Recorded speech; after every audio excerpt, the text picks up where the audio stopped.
Thank you. Thank you for that nice introduction. Thank you to the committee and to the CSIC for inviting me. It's very nice to be here. And especially thank you to Javier, who was really part of my early faculty life and one of the most important parts of my development as a scientist. It was a fantastic period in working with Javier. I think I learned easily as much from him as he learned from me. So, okay, let me, since I see the time is ticking and I have a lot to tell you, I'm very interdisciplinary. I'm so interdisciplinary that I don't really know what field I'm in anymore. I suppose this is what happens when you go changing your label every few years. And as you heard from Javier, I've had many labels. But really, my interest is in understanding vision in a fundamental sense, what it means to see. And when you're looking up here at this screen, and you see these cows, what's happening? Let's see if I can get this to work. Oh, there we go. Light is coming into your eyes, going to the back of your eye. Whoops. Okay, we go the other way. Goes to the back of your eye and lands on your retina, where it is converted into electrical signals and processed, and then sent down a pathway to the rest of the brain. Something is going wrong with the clicker. Even though it worked moments ago. I need just a moment. You may click on the keyboard. Yeah, I think I'm going to revert to clicking on the keyboard. Sounds like a good plan. Very strange. Okay, that's not what I wanted.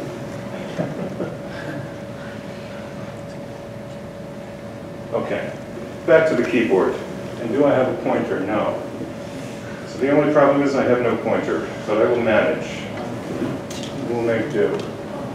This worked 3 minutes ago. Okay. It's okay.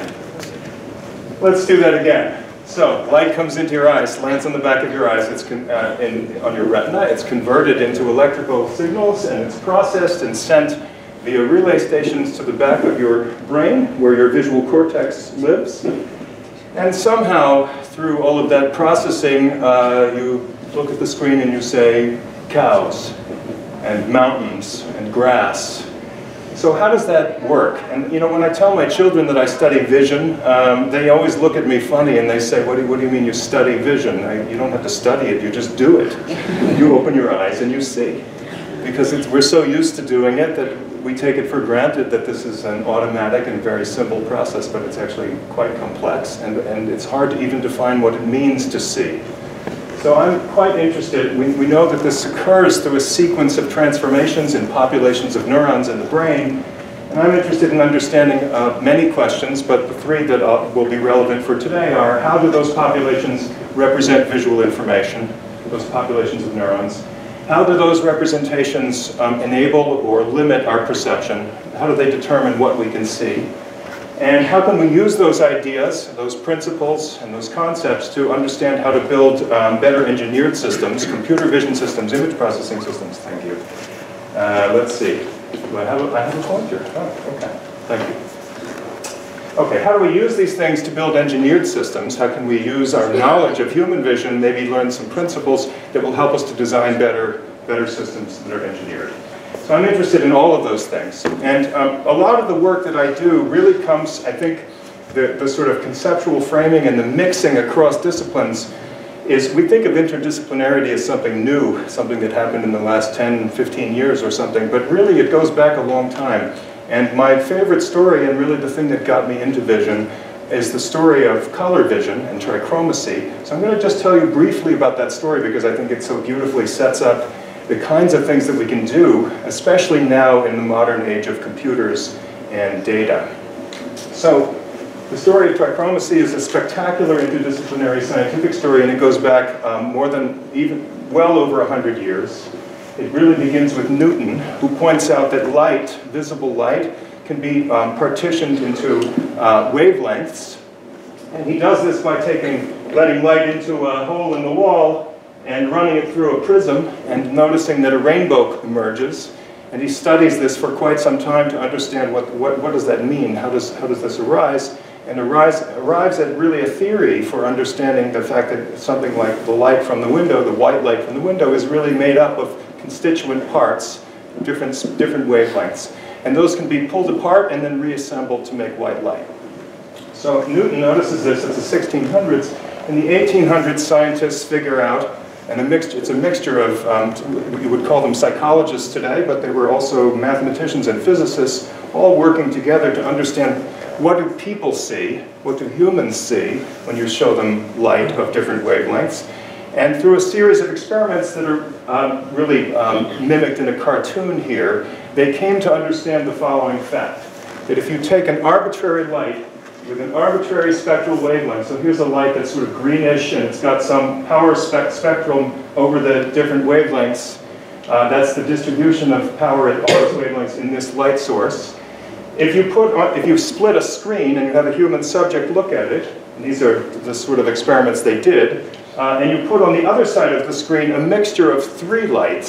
So you choose 3 lights, 3 different colors, and you have control to control the strength of each of those lights. So the only thing that the subject is allowed to do here is to control the strength of the 3 lights. They're not allowed to change the colors. The idea is that each of these lights has its own spectral distribution, 1, 2, 3. And what the subject is doing is adjusting the strength of those 3 things. And the remarkable fact, which is we've come to take for granted because we live with technology that takes advantage of this all the time, the remarkable fact is that by setting those intensities, the human, the subject, is always able to produce something that is indistinguishable, exactly the same in appearance on the 2 sides of the screen, even though it is not the case that the spectral distribution on the 2 sides of the screen is the same. So this spectral distribution had some arbitrary shape. This one is constrained to be only a sum of those 3 basic distributions that we have from the 3 lights on the left, what we call the primary lights. So this shape, this black thing, which is the sum of the 3, is not equal to this one, and yet to a human they look identical, indistinguishable. So this becomes an experimental fact. It is reproduced many, many times for many, many human subjects, and eventually it comes to a mathematician named Grassmann to write down the rules, the laws, by which these experiments these experiments are sort of teaching us. And he writes down essentially a set of mathematics that any light can be matched with a mixture of 3 primaries. Rescaling the light results in a rescaling of the primaries, and adding 2 lights together results in a mixture of primaries, which is the sum of the 2 mixtures that you would use to match each of the individual lights. And when you put those facts together, you realize that those are the fundamental requirements to demonstrate that a system is linear. So this basically proves that the color matching problem indicates that the human visual system is linear with respect to wavelength. That is, we are acting like a 3-dimensional linear system that takes the full set of wavelengths and projects them onto a 3-dimensional space, a very low-dimensional space that captures all the information of color that we're able to see. This is an unbelievable piece of inference from experimental data, because at the time in the 1800s they had no idea why this would occur or where this would occur. They just knew that these were the rules, the laws by which human beings behaved when they saw spectral distributions. So this is really, I think, an unbelievable story.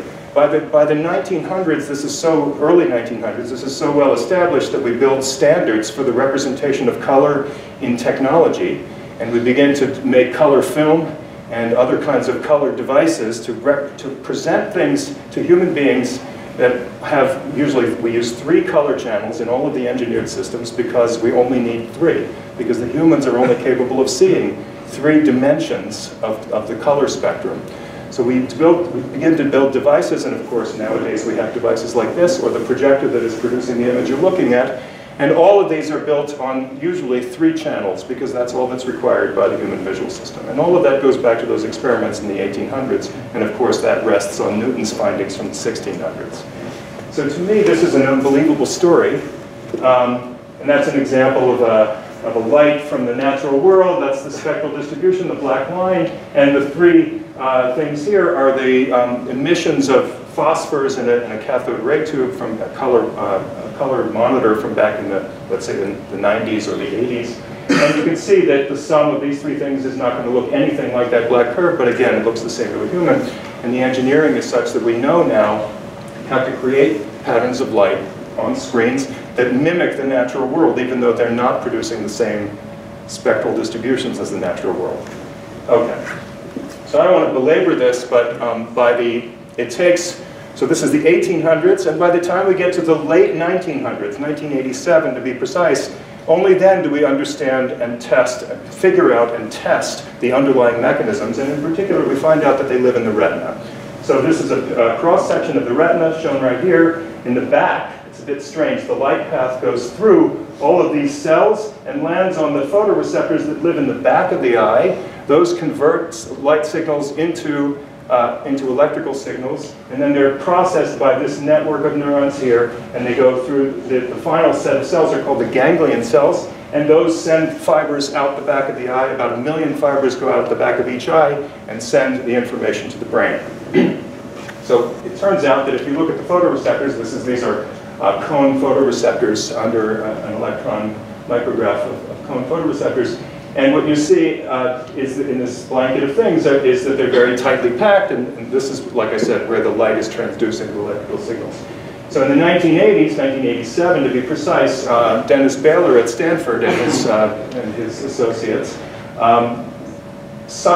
took some of these cones, sucked them into a glass micropipette, shined light, monochromatic light through them, laser light, and measured the absorption properties of the cones, and found out that the photopigments in the cones had absorptions. There were 3 different kinds, and they had 3 different absorptions. Here they are. Here are the measurements they made. And those absorptions perfectly accounted for all of those studies back in the 1800s. So this is an incredible thing that basically predictions, scientific theory and predictions and mathematics are assembled in the 1800s. They make very clear predictions about what people can see, and the mechanisms are confirmed more than 100 years later, and it's a perfect match, essentially. Okay, so that's enough. I'm saying too much about this, but I think it's such a fabulous story, and it spans such an incredible duration in so many different disciplines, and I think it's sort of a model for us of how to think about interdisciplinary work. Again, so there's 1600s to the 1850s to the late 1800s to the 1930s when the engineering standards are set up, to the late 1900s when we finally measure the mechanisms and confirm the underlying reason for these behaviors. Okay, so this is what I would like to do for the rest of vision. Pattern vision, light, motion, representations of objects, everything that we do in vision, I think, can come down to these kinds of principles. That the system represents information in a particular format, it discards a lot of information, it measures other things in different ways, and those are the things that enable or create our visual capabilities. And I'd like to understand how those representations relate to our visual capabilities. So I'm going to try to walk you through quickly a few examples of this, but before I do that, I need to tell you a little bit about how neurons in the early visual system represent and process visual information. So starting in the retina, I already told you a little bit about this. Here's a picture of retinal ganglion cells that gives you one of the key principles right from the outset, which is that the system seems to cover the visual field with processing units, if you like, and it does that in a sort of uniform way. So here are, these are retinal ganglion cells and they're dendrites, so there's a cell body and connected as a sort of tree of fibers that are the dendrites that sort of describe the region over which that ganglion cell is doing its processing. So each one of these is localized to a little chunk of your visual field. And you can see that they nicely cover the space. They're not too overlapping, but they're not leaving any holes either. So they're sort of covering or blanketing, if you like, tiling the space of your visual field. And of course, these principles, these ideas that come from anatomy and morphology, many of them came to us from the work of Santiago Ramón y Cajal, a long time ago, sort of who very, very meticulously and carefully documented the anatomy and the shapes of neurons, the types of neurons, and the ways that they connected, and sort of laid out a lot of what we know, still a lot of what we know, about these networks and their architecture. So I'm not going to go into any detail about these things because my interest for today is to focus more on function. So if we ask, what do those ganglion cells do? If we shine light on the eye and we measure the responses of ganglion cells, the responses are spikes. So this is time, the axis here, and what's shown in these little vertical tick marks are the spikes, the instantaneous momentary responses of these cells as they put out bursts of electricity that run down their fibers and go to the brain. So these things all send their fibers, again, about 1 million of them coming out of each eye, send their information to the brain, and the information is transmitted as a series of these spike patterns. Essentially, it's a digital communication protocol. When you, in the background with no light, you see a small number of spikes. When you turn on a spot of light, you see a burst of spikes. So this is where the stimulus is turning on and off, this black bar at the bottom. And you can see that this cell responds with a burst of spikes. If you put a larger spot of light on this cell, you see fewer spikes. It actually suppresses, so the larger spot is actually suppressing the response. It's really the center that's driving the response. And if you in fact do the difference between these, just put light in an annulus around the center, then you see that the cell is actually suppressed. And in fact, if you put all of that together, you can sort of describe the response of the cell by taking the amount of light in the center, subtracting off the amount of light around it, and that gives you roughly what will drive the cell. So we have a crude description. Here's another kind of cell that this one we would call an on cell. Here's an off cell that does the opposite. If you put light in the center, it's suppressed, and if you put light around it, it's driven. It fires spikes. You can see a burst of spikes here. Okay, so that's a very typical arrangement. You find this in a lot of retinas for many species, including monkeys and humans. And again, we can describe that briefly as just taking some sort of linear weighting, a weighted sum of things that are in the center and subtracting off what's in the surround, if you like. People often use a difference of Gaussians as a model for this. Here it is in 2 dimensions. This is a 1-dimensional profile. So you can see there's a sort of positive weighting in the center, and there's like a moat or a well around it that's suppressive. Okay, so that's a classic model from the 1960s, and we can kind of cartoon that like this. So the idea is there's something like a linear filter that is taking a weighted sum of the center minus the surround. And then we have to run the output of that through some sort of rectifying nonlinearity, because the response of these things are spikes, and the way we often think about that is that the spikes are driven at some rate, and the rate is determined, the rate is always positive. We have to take the output of this thing and run it into something that will make it positive, and we typically do that by going through some sort of a rectifying nonlinearity. So this is just a simple diagram for the simplest possible model for a neuron. It's not accurate, it's not detailed biophysics, but it captures a fair amount of the response properties. And a few other things to mention, that this is also the classic model of artificial neural networks. It's been used since the 1940s, actually. People think neural networks, oh, that's like a new technology. It's not. 1940s, people started to simulate, even with the crude computers of that time, they started to simulate, 1940s and 50s, simulate neurons using this kind of model. Often they use the step function here, or some sort of sigmoid, but the idea of simulating these devices, all the devices, and learning what are their computational properties is a very old one. In the modern era, especially the last 5 years, there's been an explosion, and I'll talk briefly about that later. Okay, so we have a crude model, but we're not quite done. I'm going to add one more ingredient to our description. So we have this description that includes some sort of linear weighting and a rectification. I want to add one more thing, which is very important for neurons throughout the visual system, and that goes like this. This is a little bit of data to illustrate the idea, but let me tell you the idea first. When you take one of these neurons and you ask how does it respond to light, if it were really linear, then doubling the amount of light, boosting everything by a factor of 2, should produce a response that goes up by a factor of 2. That doesn't happen. Neurons in the retina, most of the ones that have been measured, if you double the intensity of the light, they respond almost the same. There's almost no change. Very small change. And you can see that in this plot here. These are responses as a function of contrast. I'll define contrast in a minute, but just let me point out that each of these curves is at a very different intensity, as are indicated over here. And in fact, it's more than a factor of 2 from one of these curves, the bottom one of these curves to the top one of these curves. And what you can see is there's very, very little change in the response. What's plotted along the horizontal axis is the thing that these neurons do care about. So they don't care about absolute intensity, but they do care about what's called contrast. What is contrast? Contrast is the amount of variation in the intensity of light, spatial variation, divided by the mean. So you have to sort of normalize out or adjust the response according to the mean. So it's not that means that the responses are not linear. There's something like compute something linear and then divide by the local intensity of light that's coming in around that cell's region of response. Okay, so this idea is embedded in the literature starting in the 1950s. The idea that responses are not linear exactly. They're kind of sort of linear, but then they're normalized or adjusted. What we often say in engineering is that they have some sort of gain control mechanism, something that controls the responsivity or excitedness of the cell.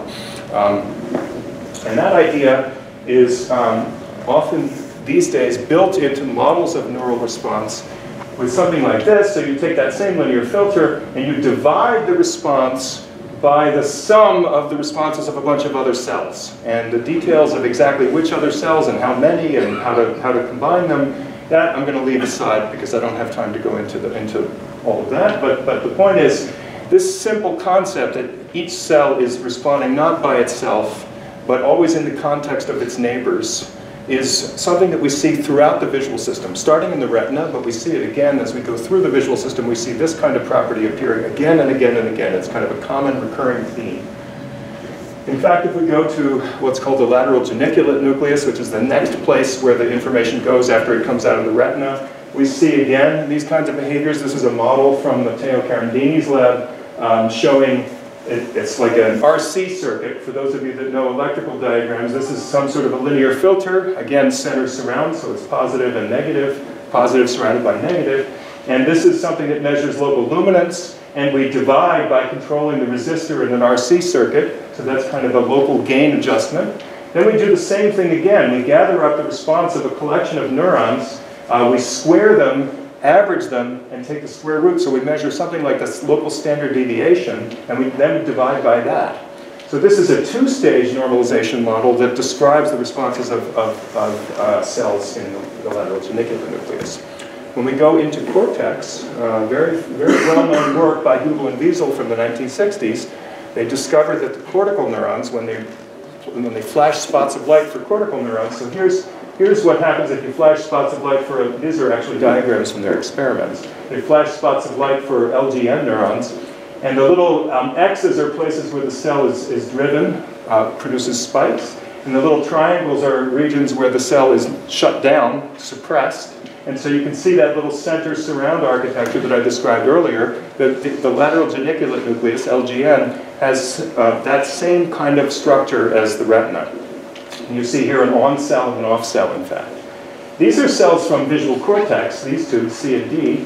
And what you see is something very different. The arrangement here is that when you put light anywhere along some axis, that's all these X's, you drive the cell. And if you put light off of that axis, it suppresses the cell. So this cell likes things that are aligned along an axis, and it has a preferred orientation, the axis. It really likes things that have that orientation. So bars or edges or stripes will drive this cell really well. Spots of light, less so. And you see this throughout primary visual cortex. V1 is primary visual cortex. So all of these are examples of cells, different cells, that have this same kind of property, that they have a preferred orientation. So the structure of the weighting function that describes their selectivity is different, but we can still capture these cells' responses by taking a weighted sum of what's coming in. And we can also notice when we describe and measure from these cells that they require some sort of output rectification, rectifying nonlinearity, and some sort of gain control. So this is a model for V1 proposed by David Heeger, and then later Matteo Carandini and David Heeger, which we call it the normalization model of V1. But again, it's basically linear filter and local gain control. Okay. And up here is the center surround behavior coming from the LGN.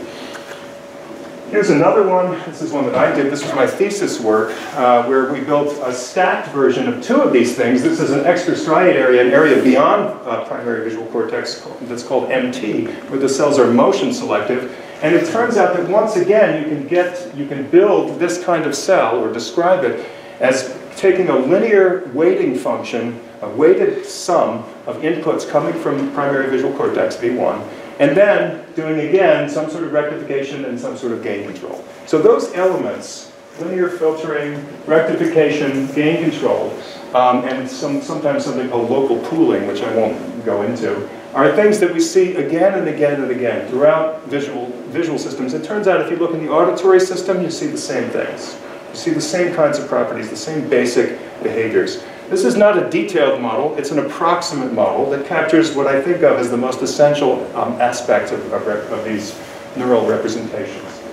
Okay, and these three things at the top are very commonly used, especially in the last 5 years, in what are called convolutional neural networks. So people have discovered that if they build neural networks and they use convolution, an operation where they take a weighting function and move it, drag it over the entire image using the same weighting function everywhere, so it's like making replicated copies of the same neuron everywhere, which should remind you of that morphological picture I showed you of the retina, all those dendrites kind of covering the space, tiling the space of the visual space.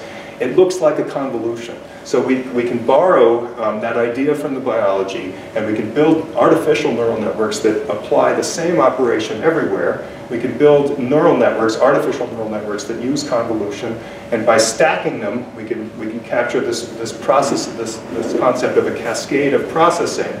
And people have discovered, especially in the last 5 years, that those kinds of things, even though they have millions of parameters, can be trained to solve pretty complicated visual problems, including object recognition. Okay, I'll say a little more about that later, but I just want to mention it now. The local gain control is usually not included in those models, and that's one of the things that I'll mention toward the end as something that I think gives us a lot of extra power, and I think it gives the brain a lot of extra power. So you might wonder, this is a very simple description, this canonical model, but it's actually surprising how much you can learn by using it. And what I'm going to do is show you, I want to show you three simple examples of how we can take these kinds of models, these canonical models for neural processing, and make use of them in either pushing the science forward, understanding something about perception, or building engineering tools. Okay, so here's example one. Example one has to do with quantifying the visibility of distortions in images. So if I take an image and I distort it somehow, I do something to mess it up, I want to know how visible is that to a human being. And it turns out, and for this,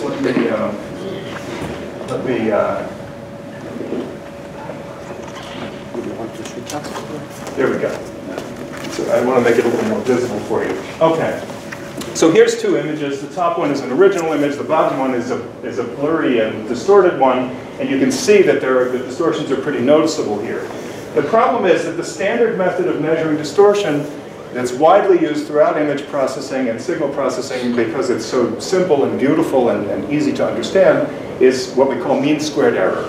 So the idea is you take the difference between every pixel in the original and the corresponding pixel in the distorted image. You take those differences, you square them, and then you average them. So mean squared error. So the idea is very simple, and the problem is the mean squared error is actually a rather poor measure of visual quality, and an easy demonstration is the following. So in the middle is the original image, and those 8 images around it are all images that have the same mean squared error. That is, they have the same error when measured with mean squared error, but for your visual system, they do not all look equally bad. And I think for most of you probably look around here and you see, maybe you say, this one looks terrible, this one looks not as bad, this one looks a little bit funny, like something artificial is happening in the sky, this one looks quite good, this one looks terrible, like it's in fog. So you can see that the quality of these images, the 8 images, is quite diverse, even though they all have identical mean squared error. Okay, so mean squared error is not a good measure. What should we use instead? Well, first, why is it not working? Because your brain, as I just described, represents images in a fairly complicated and nonlinear way. And once the information is represented in that way, that's the place where you measure whether those two, how good that image is. When you look at that distorted image, it's in your brain, the representation in your brain that you're using to make those decisions and judgments, not how does it look out when the light comes into your eye. So what we need, I think, to describe this visual distortion is a simple model, might be the following. Just take mean squared error, but don't measure the mean squared error of the raw pixels, the intensities of light as they land on the back of your eye. Measure them after you transform them using some, let's say, brain-like function f that maps them into an internal space. So what we want to do is take a model of the visual system, run the images through that, and then measure the errors at the output of that representation. So it's a very simple idea. It seems like it might not work, but in fact it does. So here's a simple model of the LGN. It's very similar to the RC circuit model I showed you before, but it's a little bit more, a little easier to implement. So these are center surround weighting functions. This is a local average. I'm going to divide by that. That's dividing by the average light intensity. So this thing will give me contrast. Then I'm going to square that, average it, and take the square root. That'll give me the local standard deviation. I'm going to divide by both of those, both the luminance and the standard deviation. And at the end, I'm going to run through another rectifying nonlinearity. And I'll have an on and an off channel. There's two channels here. So that kind of looks a lot like the Retinal or the LGN. And now what I want to do is compare that to one of these deep neural network models. People have proposed that these are a good model for human vision and that we should use these to describe what is going on in the human visual system. So we can compare, just to get an idea, that very simple two-stage LGN model from the early part of the visual system against this deep network that has, let's say, 19 different stages of processing.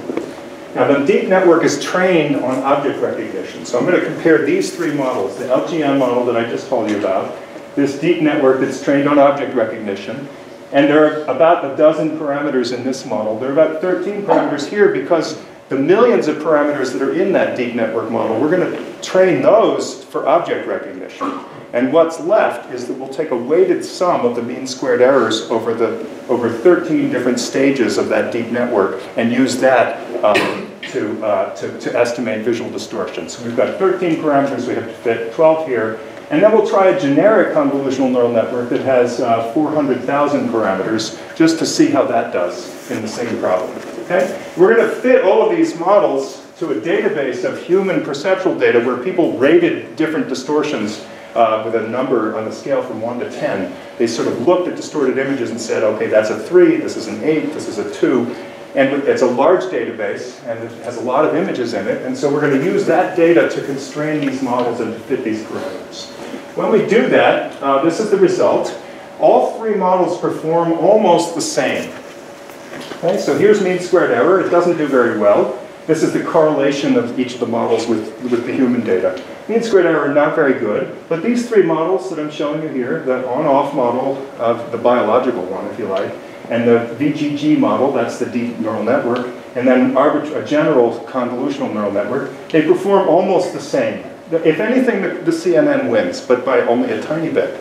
Okay, so it seems like, well, you could say that the winner really here is the on-off model because it's much simpler. This is a very simple model. It's easy to implement. It has only a dozen parameters, and it kind of mimics the human visual system, at least in the beginning. And these are much more complicated models, and they don't perform much better, so you could say, well, all that extra work, and we didn't get much gain. But it's even a stronger result than that, and let me explain why. We want to know whether these models, not only whether they fit the data in this database, but I want to know, can they generalize beyond that? Can I use these models to make a prediction, in a scientific sense, of something stronger than what was in those databases? And the answer is yes. So here's what we're going to do. Imagine if you have an image, any image, you transform it into the model space. And here's the responses of, here's the image. So this is a vector space where each pixel, it's like, let's say, a million-dimensional space. Each pixel is one dimension, the intensity of each pixel. And I'm only showing you 2 dimensions out of the million. So an image in this space is a point. This is an abstract space. That's an image. And I'm going to transform that image into the model space. That's another abstract space. The model space is millions of responses of neurons. And I'm only showing you 2 of them. So that's a point in the response space. And the point is that I'm going to measure distortions as the distance in that response space away from that point. So a set of positions in that response space that are equally bad in terms of their distortions corresponds to a circle, or actually, because it's a high-dimensional space, it's a sphere, or if you like, a hypersphere. There's a set of all points in that space that are equal distance from that response R right in the middle. Okay? But what I'm really interested in is, what is the set of images back in the world that would produce values that lie on that circle? Because those images, that set of images, all have equally bad distortions, according to this model. They're equally bad. Okay? So now what I'm going to do is, because those are equally bad, but the idea is that they're equally bad, but they're very different distances, mean squared error, if you like, back in the pixel domain, what I can do is find the axes of that ellipse, which are the smallest or the longest, and those axes are going to tell me which images, which distortions are most noticeable or least noticeable. So I can use, for those of you that want to know what's going on here, the technical description is that I'm computing the Fisher information matrix, which is an approximate description of the local distortion of this metric, and I'm using that to estimate the largest and smallest, the most noticeable and the least noticeable distortions that I can add to this image. And I'm making a prediction that if I were to show those to a human, that this one would be very visible and this one would be not very visible. So now we can test that. That's a prediction. And we can do that for each of our models, and we can go back and test which model produces things that are most visible and least visible. So that's what we did. So we got these are human subject ratings. If we do this for mean squared error back in the pixel domain, to test that, we just add white noise, because Gaussian white noise moves in all directions with equal probability. So we add white noise to the image, and we measure how visible it is, and we measure the threshold, that is the strength of white noise, that is necessary for somebody to say they can reliably see it. Now we're going to compare that to these models, and here are 3 examples.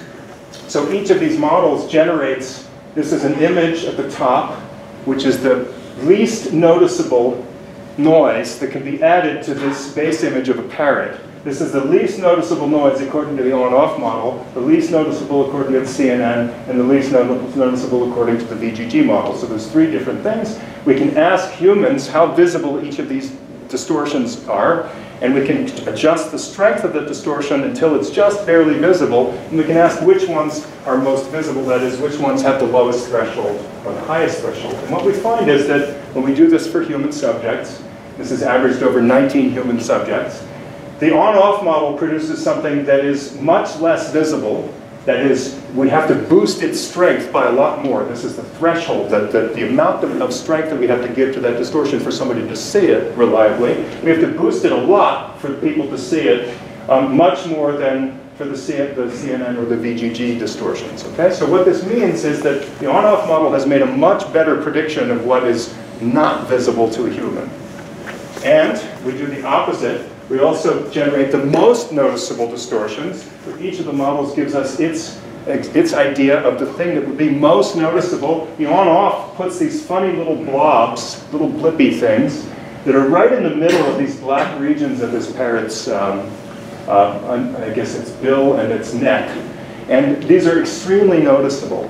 And the other 2 also produce something noticeable, but not as noticeable, as you'll see when we run this again on human subjects. 19 human subjects tell us that this is how strong we have to boost this in order for people to see it. And the answer is it can be very weak. This is a log scale, and so this is a very, very weak signal. We have to add only a tiny bit for people to see it, and for these we have to add quite a bit more.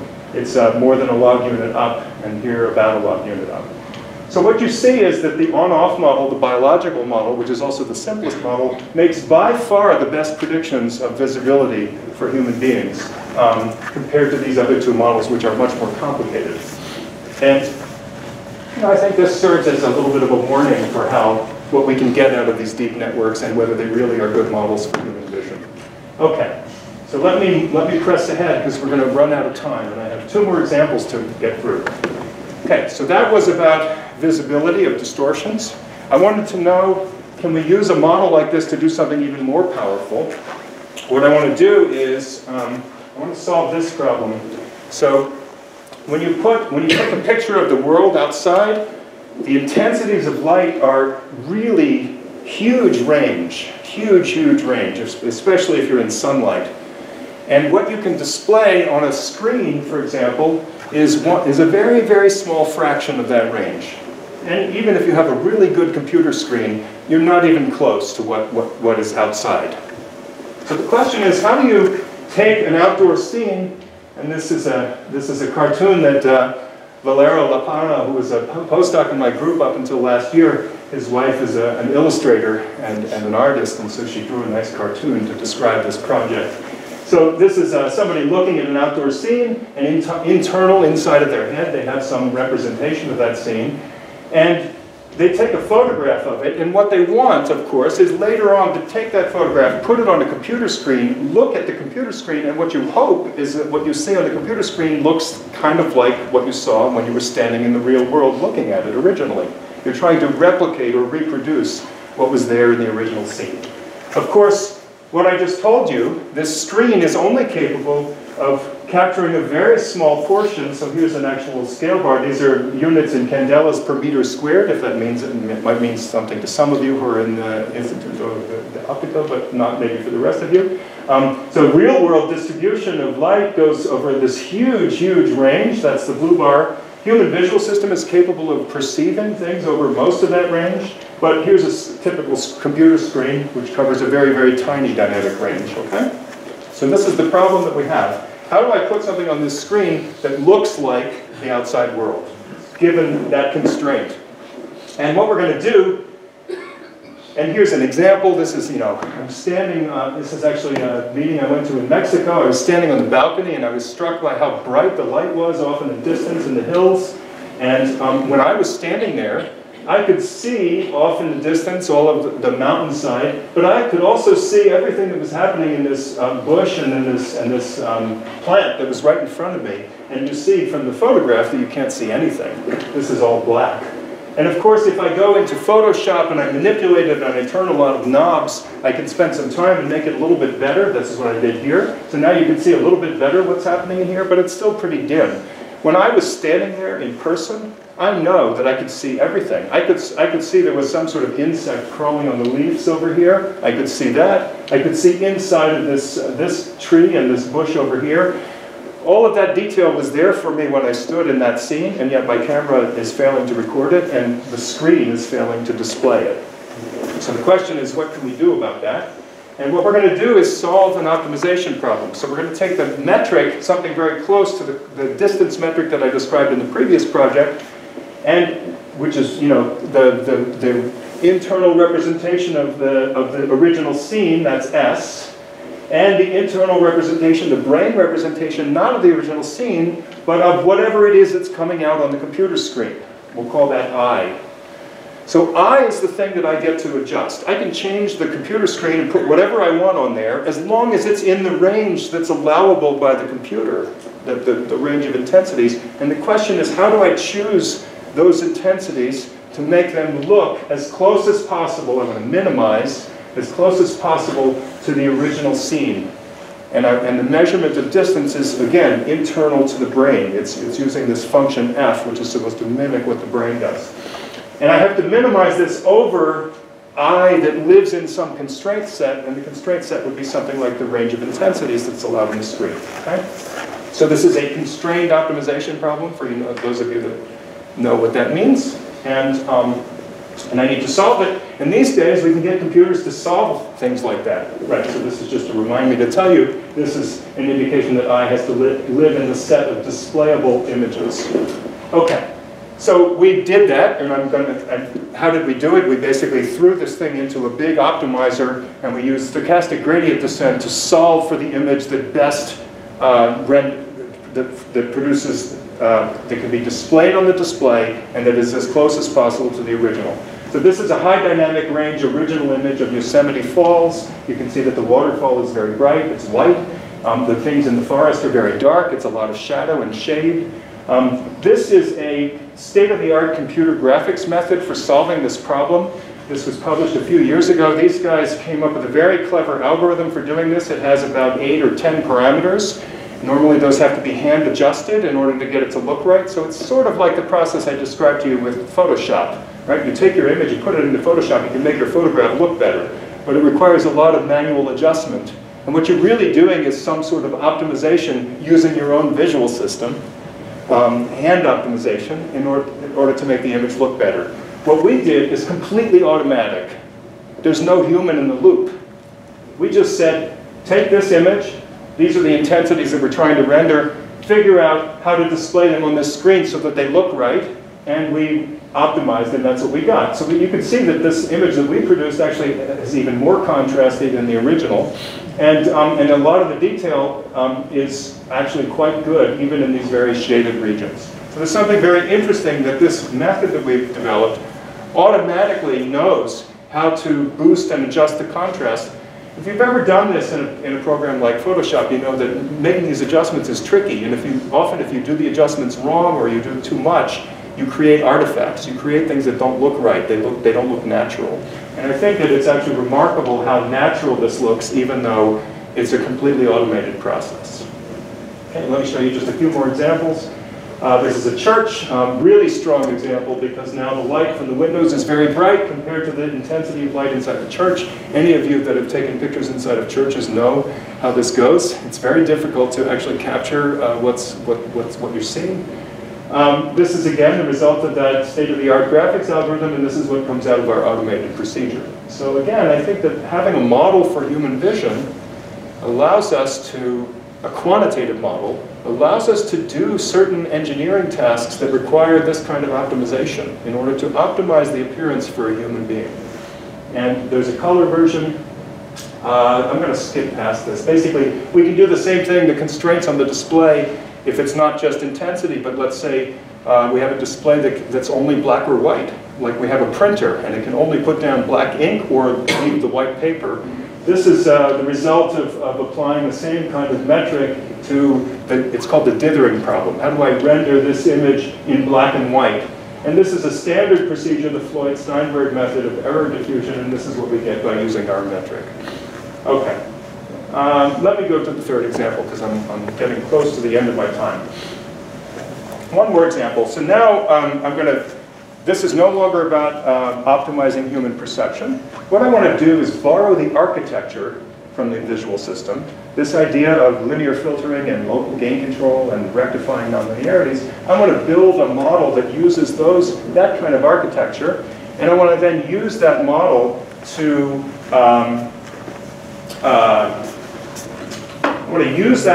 hang on just a moment, I need to fix something, I just realized.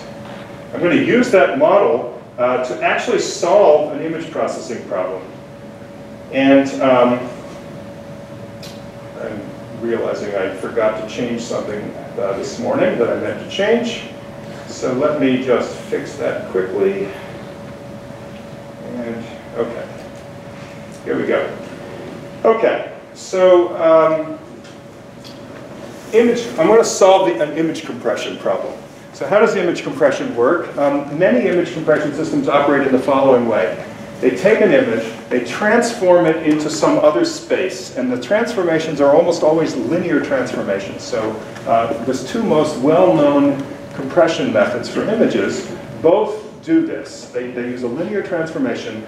In the transform domain, they quantize the values of the responses, and then they code them in a bit stream, and they send the bit stream. And then on the other end, the receiver has to decode the bit stream, get back the coefficients, transform back into the original image space, and produce the output image. The more you squeeze down the bits, of course, the worse the quality is. You introduce more and more distortions. So here's an example of a car, photograph of a car, compressed using JPEG. And the compression rate is very high here. That is, we're going for a very small number of bits.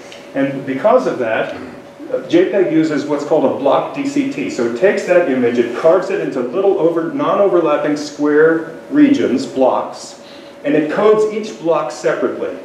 When you squeeze down the bit rate so that you're only allowed to use a small number of bits, the coding of those blocks is very approximate because you don't have many bits to send the information, so you end up approximating a lot of things.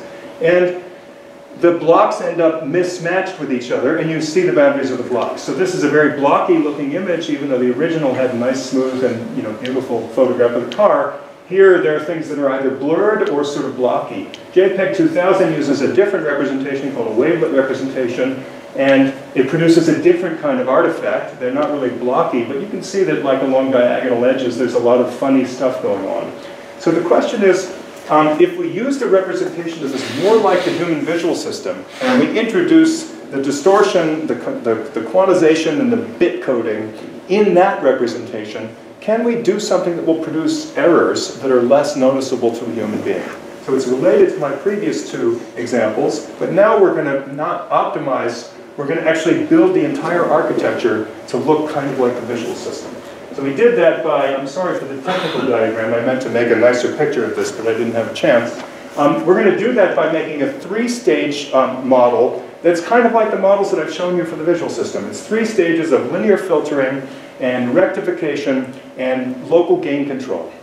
And we're going to optimize over 1 million parameters in this representation in order to do a good job on compression. So we're going to take thousands of images, run them in, and compress them using this thing, and then decompress them. And we're going to optimize all those parameters to do the best possible job in terms of the compression quality, the appearance, and also in terms of the bit rate. So we have two things that we're going to trade off, bit rate against the quality of the reconstructed image. Okay, so I can't go into detail, but we skip this. I'm just going to show you the results. So here's an example of a blow-up, a sort of close crop of an image of flowers. And in each column are the compressed examples at 3 different bit rates. So this is a half a bit per pixel, about 0.2 bits per pixel, and about 0.1 bits per pixel. And you can see that as you move across any of these rows, the quality gets worse. But the remarkable thing is that the JPEG image, which is at the top, you can see the blocks appear. So here, this one looks decent. This, you can start to see some funny contouring and blocky edges, and it's really quite poor by the time you get to 0.1 bit per pixel. JPEG 2000, it's sort of the same thing, except, as I said, the artifacts are a little different, especially along the diagonal edges. You see these funny, lumpy things appear. And this is our coder that uses local, it's called generalized divisive normalization. It's basically local, it uses that local gain control architecture. And you can see actually something remarkable, that even at 0.1 bits per pixel, the edges are still pretty sharp and pretty smooth.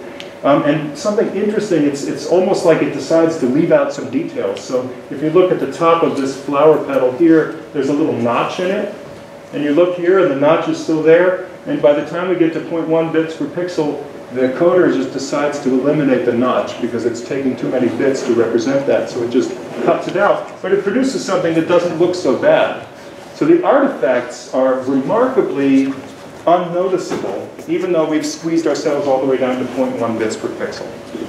And I can show you, go back to the car example. You can see the same sort of thing. This is just at 1 bit rate. There's the original image, nice and sharp and clean. This is a JPEG at 0.17 bits per pixel, a JPEG 2000 at 0.188 bits per pixel. Again, you see the blocking artifacts, especially around the diagonal edges, a lot of artifacts. And this is the result that comes out of this coder. So this is, I think, a remarkable thing. We've used a nonlinear coder that mimics the early visual system. We trained it to do compression, and it produces something that looks perceptually much better than any of the existing coders. It's pretty close to the state of the art. One more example. This one I always find remarkable. It's another place where it erases some information. You see this sort of shock absorber here with the little springy thing. And here it's kind of all patched together. And again here, and this is what our coder does. It basically just smooths it out and gets rid of the details because it says, I don't have enough bits to send this, so I'm going to do something clean. So anyway, the point is, a lot of the edges are smooth and clean, and the artifacts are much less noticeable than they are in the 2 JPEG examples. Okay, that's my last example. It turns out that in terms of mean squared error, it's actually better than JPEG. So this is bit rate and PSNR, which is like the log of the mean squared error. And what you can see is the red curve is our coder, and JPEG 2000 is the purple curve, and the blue curve is JPEG. And better in this space means up and to the left. Okay? Higher PSNR, at lower bit rate. You can see that our curve at all of these bit rates is significantly better than the other two. And if we measure using a perceptual distortion metric like MSSIM, that's what this is, it's better also. So this just reflects what you can see with your own eyes, which is that the images look better. Okay, so that's the end. I've given you 3 examples very rapidly. I'm sorry about the pace, but I thought it would be kind of fun for you to see a little bit of diversity in terms of the kinds of things that can be done in sort of combining ideas about neurobiology and perception and also engineering in order to kind of fuse these things to push both the engineering and at the same time our understanding of the science. So the local gain control, which is kind of the theme of the whole talk, is something that is found throughout biological sensory systems, not just vision, but also other sensory systems. It's important for capturing human perception of visual distortions. I showed you an example of that. It can be used to optimize rendering systems. I showed you an example of that. And it can be used in a cascaded form to actually do image compression. And that was the last example. And I want to just make sure to note people that contributed a lot to this work. Johannes Balla is the guy that built Decoder. Valero Lapara was a postdoc. Johannes was a postdoc. He's now working at Google. Valero was a postdoc who came from Jesus Malo's lab here in Spain. Came over for a year and a half. Can't remember the exact amount. Worked in my lab. It was a fantastic time when he was visiting. And he's the one that built the rendering system. And Alex Barodino is the one who did the first project that I described, where we looked at perceptual distortions. And I feel like I've been very fortunate over my career, really starting with Javier, to have a sequence of just amazing students and postdocs come through the lab, and each one of them with a different set of ideas and skills and talents, and that has really continued through today. But I think Javier was a pioneer in setting that in the right direction in my career, so I'm very grateful for that. So thank you for your attention, and I'm happy to answer questions.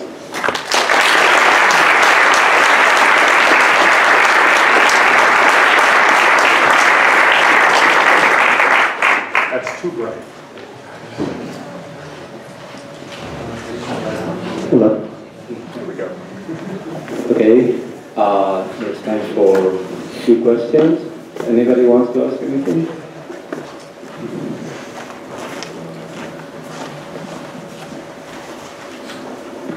Thank you for your nice talk. Very interesting one. I have a question about the last part of the talk. This kind of compression you do here, in terms of power consumption for decompress these images, how is it about? Thank you. Okay, so the question is how is a method like this in terms of power consumption? So although I described this as an engineering solution, I now have to confess that I'm not a real engineer. So I don't usually think about things like power consumption. I live in an ivory tower where we don't worry about power consumption. But, more seriously, I will just say 2 things. First,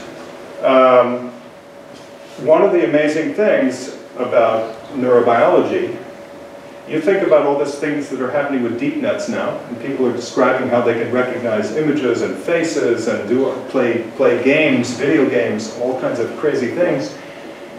The power consumption of those networks is unbelievable.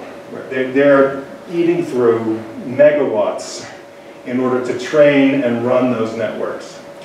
The human brain runs at about 1/2 watt. And you do all of that and more, and you do it through your whole lifetime. 1/2 watt. So that's the challenge. How do we do that much computation and that kind of sophisticated computation with 1/2 watt? So that's just to set a target, right? So that we know that it's possible. We know that it's possible. In this kind of a representation, I think we will see a lot over the next 10 years of architectures that are designed to do convolutions with local nonlinearities. Nobody doing gain control yet, but I think they will eventually. I predict that within 5 years, 10 years, we're going to have cameras that do local gain control, because this is really the only way to capture scenes with high dynamic range in a sensible way, because that's what your eye does. So I think what we're going to see is new chips new forms of electronics that are capable of computing these things with much, much lower power. And where that will go, well, I'm not an expert on these power consumption and chip design, so I can't really say in any detail. But I'm predicting that it will happen, because the demand is there, and the model for how it can be done is there. We know that these things could be computed with fairly low power. Thank you very much for this very nice talk. Thanks. And there's a lot to discuss about this consumption energy and the new chips that are coming, like the TPUs, for example. That's a lot. And this is, I didn't know this, it's really nice. My question is a bit philosophical. So you have told us that our brain is basically already processing what we see. And you are profiting of this capacity to, but what are we missing? I mean, our brain is already processing for us, no? So you can compress, fine, but what do we miss? Do you think we are missing something, or because our brain has been trained for many, many thousands of years? Yes. So the question, what are we missing? I'm not sure how to interpret your question, because I hear two things. Maybe I'll answer them both. Yeah. One thing, what are we missing? Maybe you mean, what do we not yet understand about the brain? And the answer to that is many, many things. All of these models I just described are very primitive. They're very crude, they're partial, they're not a complete description, and we know that, for example, the processing involves a lot of feedback, a lot of adjustment and calibration, and a lot of learning. Many of those things are not well understood. Also, the representations, as we go deeper and deeper into the brain, the representations of visual information become more and more complex. They begin to mix with memory, with intention, with rewards, with desires, with your goals. They mix with other sensory inputs. And so the representations become more and more sophisticated and complicated, and we are really only at the beginning of starting to understand those things. So I think as we go forward, many things will change in our understanding of how those representations operate. And I would hope that along with that will come new understanding of how to build engineered devices and tools. The other thing that you might be asking, which is very important to me in my work, is you asked, what are we missing? The brain does not just take the information and process it and transform it into a new package. It discards, throws away a lot of things, a lot of things. And you know this from your personal experience, for example, that you don't see as well out in the periphery. When you look straight ahead, and you can't see as well in the periphery as you can what you're looking at. So when you read, for example, you can't read words in the periphery. You might think you can, but you can try a little experiment of looking at a page of text, look at the left side of the page, and ask yourself, can I read the words on the right side of the page without moving my eyes? And the answer is absolutely no. You cannot do it. No matter how hard you try, no matter how much you train yourself, you cannot do it. So something is being lost in the information in the periphery. Describing in detail what is lost, what is preserved and what is lost is very important for understanding how the visual system works and how to build engineered devices to work with it. And I think we're really only at the beginning of that. The amount of information, it makes sense, right? Information is flowing into your eyes your entire lifetime. An enormous amount of information. You have 100 million photoreceptors in each eye, and you have already only 1 million fibers coming out the back of each eye. So 100 million pieces of information are being squeezed into the million fibers. Already something is lost. In addition, as it flows through your brain over time, an enormous amount of information is flowing through there, and you can't possibly store it all. You don't have space, and your head is not getting bigger. So, it's a silly joke, sorry. So, it must be that you summarize the information into some abstract form that we don't fully understand, and much of it is thrown away, discarded. And this, you know, the fact that memory is not perfect and the things that you can remember are not exactly always matched to what happened, is, I think, a part of that process that is necessary to discard and to summarize information. So another piece of my work is actually on that topic, and we've spent quite a lot of time studying and thinking about what's going on out in peripheral vision. But again, a lot to do, a lot to do. Well, thank you very much for the talk. It's been amazing. I have a question that you just briefly mentioned now about recalibrations. The visual system is continuously recalibrating and adapting to changes in the environment and changes in the optics of the eye. Yeah. And that obviously affects the visual degradation, right? You're looking at images that get degraded and your visual system is recalibrated. Yeah. My question, it looks to me that your models could incorporate those adaptational effects, right? Like changes in the gain or how would you do that? Okay, so so the question is, how do the brain is constantly and throughout the brain adjusting, adapting, learning.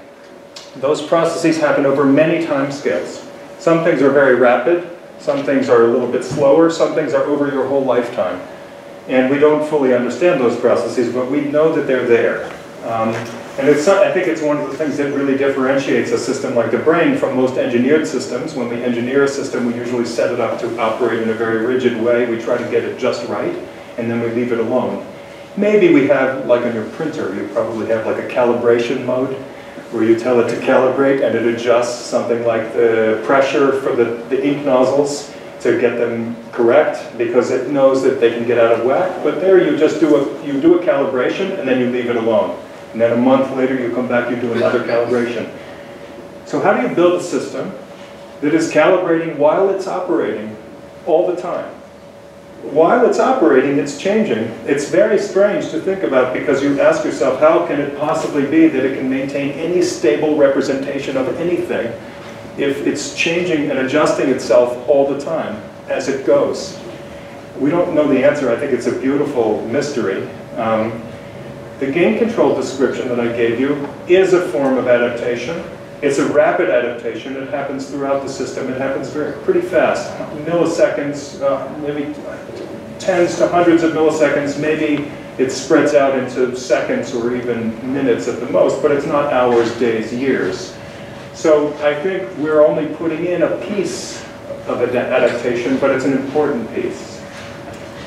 There's a secondary part of the question which has to do with, if we adjust, let's say, a display to optimize for appearance, but the human visual system is changing, the next day it will be a different system, so how can we get it right? Maybe we need to adapt in the same way that we believe the system is adapting.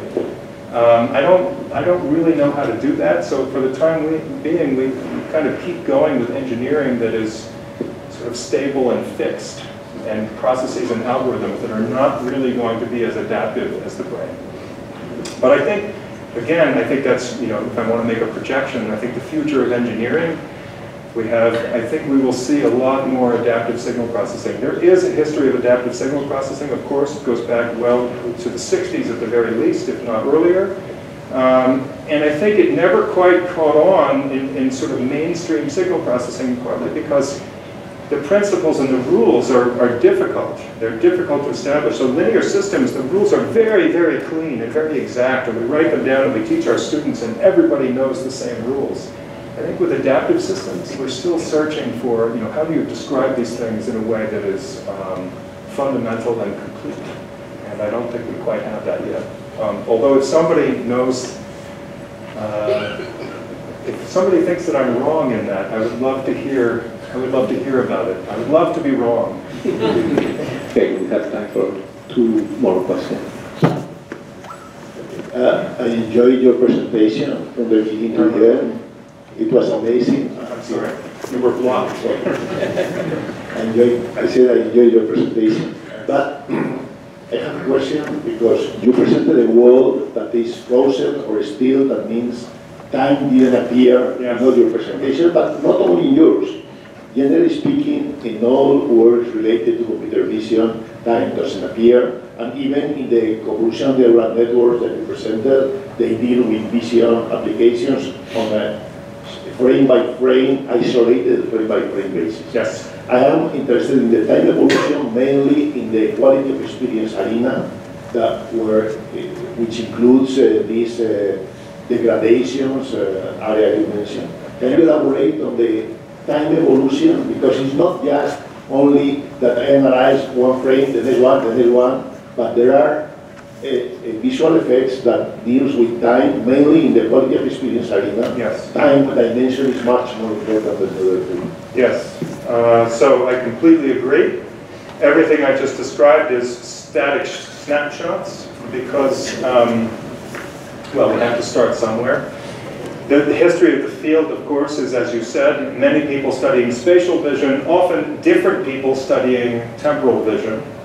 And eventually, of course, we have to bring these things together. And so I did my PhD thesis on motion processing and representation, so I actually know a lot about the motion side of things, and yet I'm working only on still frames right now.